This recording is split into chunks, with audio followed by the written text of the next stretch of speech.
hindi pwede na mahal mo lang ang Diyos, pero hindi mo mahal ang kapwa mo. It doesn't work that way. Kaya nga yung cross is the most eloquent expression of our faith. Hindi lang dahil doon namatay ang ating Panginoong Yesus, napaka-sagrado ng krus. Pero simbolo ka agad yun Buod ng pananampalataya Kaya krus, yung pataas, pagmamahal natin sa Diyos. Yung pahalang, pagmamahal natin sa kapwa, para maging kumpleto ang ating pananampalataya. Hindi naman pwedeng pagmamahal lang sa kapwa, wala kang Diyos. Kailangan kumpleto yun. Bakit? Naku, verse after verse sa New Testament, sabi sa 1 John 4:20, sinungaling ka. Sinungaling ka kung sasabihin mong mahal mo ang Diyos, pero hindi mo mamahal yung kapwa mo. Ang galing nga sabi, paano mo masasabing mahal mo ang Diyos na hindi mo nakikita, kung hindi mo mamahal yung kapwa mong nakikita mo?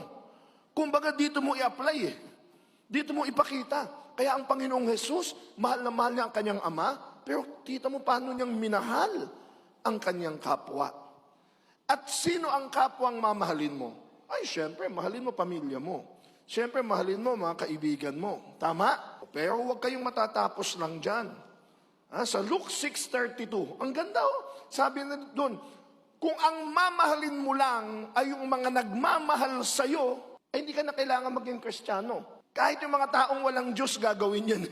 Natural yun na mahalin mo yung mga nagmamahal sa'yo O kaya mahalin mo yung mga sikat.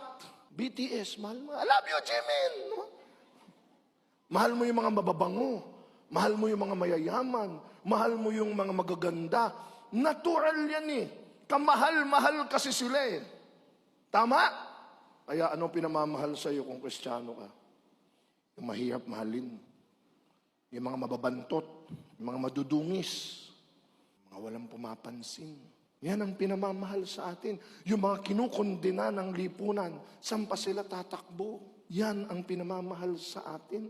Kaya anong sabi? Doon sa James chapter 2, 14-17, alam na alam natin yan. Faith without action is dead.